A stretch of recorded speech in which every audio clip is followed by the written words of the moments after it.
وفاقی وزیر اطلاعات عطاءاللہ طارڑ نے کہا ہے کہ افغانستان کے اندر عسکریت پسندوں کے ٹھکانوں کے خلاف درست انٹیلیجنس معلومات کی بنیاد پر کارروائیاں کی جا رہی ہیں۔ پاکستان نے افغانستان میں کسی شہری علاقے کو نشانہ نہیں بنایا۔ غیر ملکی جریدوں سے گفتگو میں وزیر اطلاعات نے کہا پاکستان صرف اور صرف دہشت گردوں کے بنیادی ڈھانچے اور ان کے معاون نظام کو ہدف بنا رہا ہے۔ افغان طالبان رجیم کی جانب سے پیش کیے جانے والے خیالی اعداد و شمار کسی سنجیدہ تبصرے کے بھی قابل نہیں ہیں۔ افغان وزارت دفاع کے ترجمان کی جانب سے پاکستان کے خلاف میدان جنگ میں کامیابیوں کے دعوے درست نہیں اور محض پروپیگنڈا ہے۔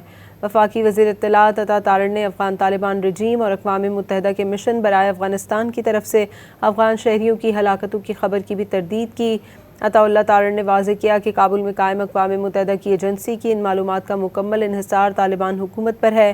افغان طالبان حکومت اور افغانستان کی سرزمین سے سرگرم متعدد دہشت گرد تنظیموں کے درمیان گٹھ جوڑ موجود ہے۔